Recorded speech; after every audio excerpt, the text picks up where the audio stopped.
이번엔 KBS 재난방송센터 연결해서 자세한 태풍 상황 알아보겠습니다. 신방실 기상전문기자 연결되어 있습니다. 신 기자, 태풍은 현재 어디까지 올라왔나요? 네, 태풍은 점점 가까워지고 있습니다. 현재 제주 남서쪽에서 300km 떨어진 해상까지 바싹 올라왔습니다.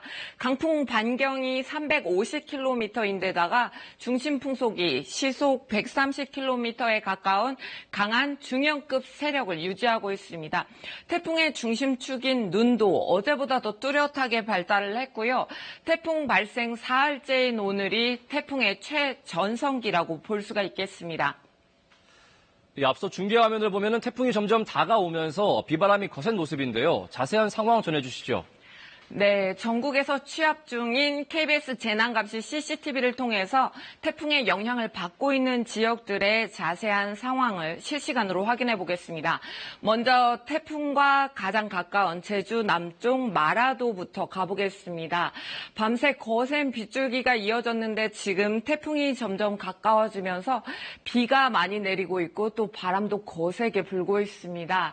물결도 높아져서 오늘 제주 부근 해상에는 최고 10m의 높은 파도가 예상됩니다. 조업을 삼가시고 선박은 항구에 안전하게 정박시켜둬야 합니다. 다음은 제주로 가보겠습니다. 지금 제주 한천의 모습인데요. 지난 태풍 차바 때 범람했던 적이 있습니다. 이 제주 지역에는 현재 시간당 40mm가 넘는 폭우가 내리고 있습니다. 과거 태풍 차바 때 한천 유역에 주차했던 차량 70여 대가 이 물이 범람하면서 떠내려간 피해를 겪었습니다. 오늘은 가급적 한천 유역 접근하지 마시고 유의하셔야겠습니다. 이번에는 조금 더 북쪽인 전남 여수 검은도로 가보겠습니다. 여수에는 강풍 경보 속에 초속 30m 이상, 그러니까 시속 100km가 넘는 강풍이 불고 있는데요. 아까 조금 전 밤이나 이른 아침보다는 비가 줄어든 상황이고요. 여전히 바람 때문에 카메라가 지금 계속 흔들리는 모습이 보입니다. 오늘은 이렇게 방파제 주변 해안도로에서는 월파 위험이 굉장히 높습니다. 차량 운행이나 접근 자체를 피해야 합니다. 다음은 좀 더 내륙으로 들어가서 전남 나주대교의 모습입니다. 밤새 100mm에 가까운 폭우가 쏟아졌습니다. 강물이 흙탕물로 거세게 불어나 있고 굉장히 지금 유량이 많이 늘어났습니다. 그리고 다음에는 지리산 지역으로 가보겠습니다. 지리산 뱀사골의 모습인데요. 강한 비구름이 지날 때마다 지형적인 영향이 더해지면서 큰 비가 반복되는 지역입니다. 계곡물이 많이 불어나서 급류가 돼서 흐르고 있고요. 바람도 강해서 주변 나뭇가지들이 흔들리는 모습을 볼 수 있습니다. 지리산 부근도 오늘 170mm가 넘는 어제부터 누적 강수량을 기록하고 있습니다. 다음은 오늘 밤 최대 고비에 들게 될 부산의 모습입니다. 날이 밝아오면서 거센 파도 실감할 수가 있는데요. 부산 지역에도 최고 10m의 높은 파도가 일 것으로 예상이 되고요. 특히 멀리 보이는 해운대 일대 고층 빌딩에선 시속 180km가 넘는 강풍이 예보돼서 주의가 필요합니다. 그렇다면 태풍은 앞으로 어떤 진로로 북상하고 언제쯤 한반도에 가장 근접할까요? 네, 이제 태풍은 북위 30도 가까이 올라왔습니다. 이제부터는 방향을 동쪽으로 꺾을 것으로 보이는데요.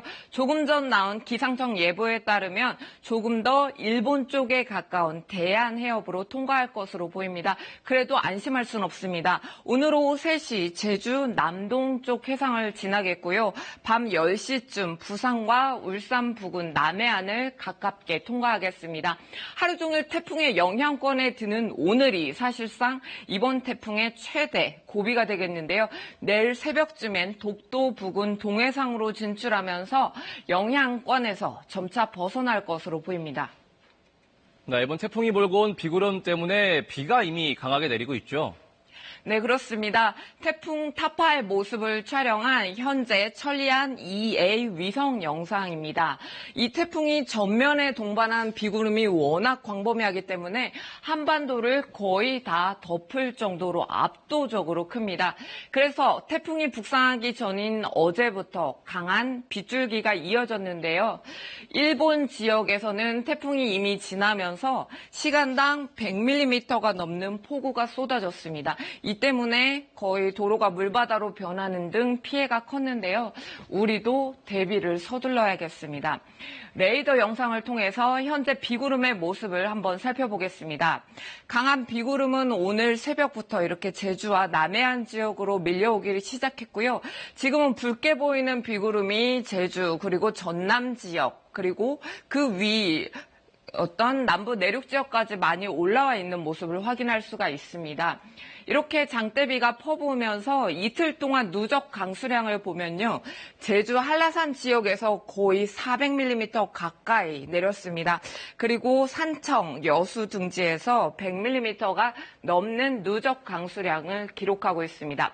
하지만 시작에 불과합니다. 태풍이 가깝게 북상을 하면서 이제부터는 전면의 비구름이 아닌 태풍 자체의 영향이 더해집니다. 이미 많은 비가 내린 제주와 영남 동해안은 최고 400mm의 비가 더 내릴 것으로 예보가 됐습니다. 네, 비 피해가 심각하게 우려되는 상황인데 그런데 바람도 당초 예상보다 강해졌다고요? 네, 그렇습니다. 태풍의 세력이 강해지면서 바람도 만만치가 않았습니다. 이미 제주와 남해안에선 순간적으로 초속 30m가 넘는 강풍이 몰아쳤습니다. 시속으로 바꾸면 100km를 넘나드는 바람인데요. 앞으로 더 강력한 돌풍이 남부와 동해안 지역 곳곳을 지나겠습니다. 당초 이번 태풍은 비태풍이 될 것이다 이렇게 예측하기도 했지만 바람도 만만치가 않습니다. 태풍의 중심이 접근하면서 제주와 남해안 그리고 동해안 지역에서는 초속 40m 안팎까지 바람이 거세지겠고요. 특히 섬이나 산간 고층 빌딩에선 초속 50m 그러니까 시속으로 180km의 돌풍이 몰아칠 수도 있습니다. 이 정도면 나무가 뿌리째 뽑히고 부실한 건물이 파손되는 등 심각한 시설물 피해가 우려됩니다. 태풍의 고비가 오늘인 만큼 이제부터는 태풍이 빠져나가는 내일까지 외출을 자제하시고 안전한 실내에 머무르시기를 다시 한번 당부드립니다. 지금까지 재난방송센터에서 전해드렸습니다.